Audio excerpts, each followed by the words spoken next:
So hello, welcome to Wildwood and welcome to our fallow deer talk. We'll be telling you a little bit about the fallow deer, so let's introduce them. We currently have two groups here at Wildwood. The pair behind me belong to the main group, which is made up of females, adult females, with one youngster. Our second group consists of the black fallow deer, and they're currently sharing with Caramel the elk. Fallow deer are medium-sized deer, and they're probably one of the most distinctive animals in Britain. In the summertime, they have a beautiful spotted, dappled coat and very, very distinctive antlers. Points at the bottom, large, flat area at the top, known as palmate because it's shaped like the palm of a hand. Like all deer, fallow deer are herbivores, strict plant eaters. They're mainly grazers, as you can see from the pair behind me, eating grass, but they'll also take things like leaves and shoots. Brilliant, excellent. As you can see, we have our Soay sheep ram sharing with the fallow deer. And he's a good illustration of the difference between horns and antlers. Horns are never ever lost. Antlers are grown and shed every single year. It takes nearly 8 months to regrow a full set of antlers. That sounds a long time, but that means that this is the fastest known growing type of bone in the animal kingdom. Originally, they'll start off covered in a thin layer of skin and fur, which is known as velvet.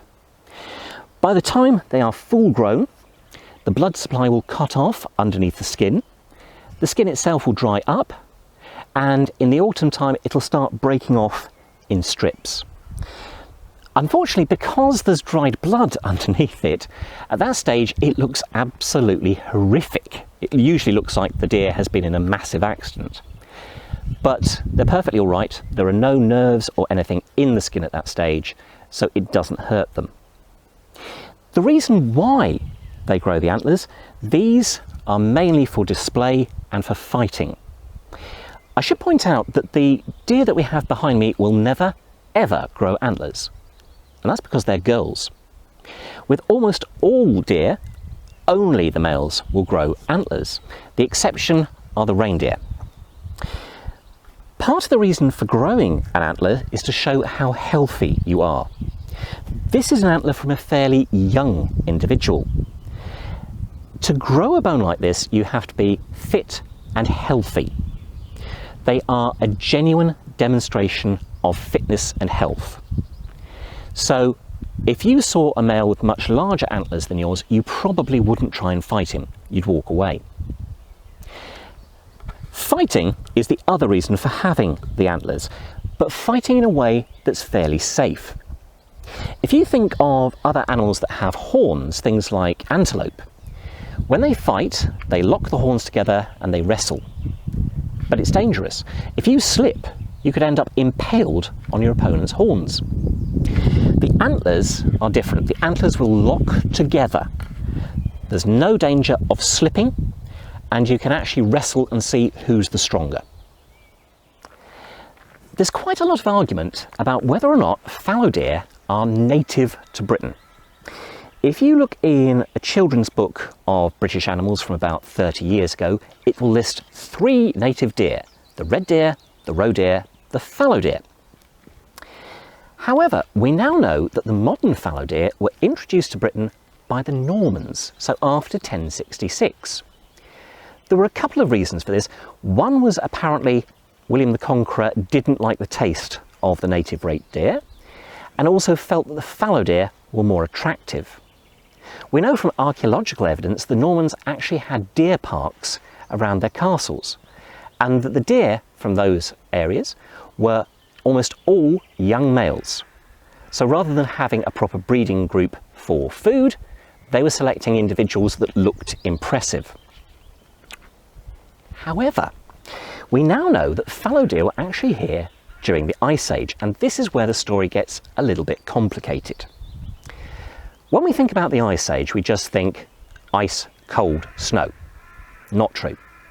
The Ice Age went through cycles of warm and cold. Believe it or not, we're currently in a warm phase of the Ice Age. In the cold phases, you'd have glaciers over much of northern England. The rest of England would be covered by tundra, very much like northern Russia today. But most importantly of all, because there was so much land ice, the sea level dropped. Britain was no longer an island, we were linked to Europe.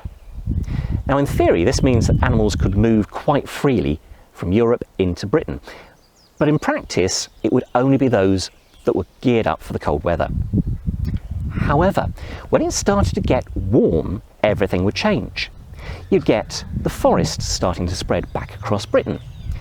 It's a nicer climate, there's more food, and animals would start to move from Europe out into Britain. But at exactly the same time, the sea level would start to rise. And not everyone would get across the land bridge before it cut off and Britain became an island. In previous warm phases, we know that the red deer, the roe deer and the fallow deer were here in Britain. In the cold times, they'd head back further south. But in the last phase, the fallow deer didn't make it across the land bridge before the English Channel formed. So this is the complicated bit. Do we regard a fallow deer as a native deer, an introduced deer, or possibly the very first reintroduced animal in Britain, even though the Normans didn't know they were doing it? We hope you've enjoyed hearing a little bit about the fallow deer, and we hope you'll be able to visit us here at Wildwood very soon to see them in person. Thank you very much.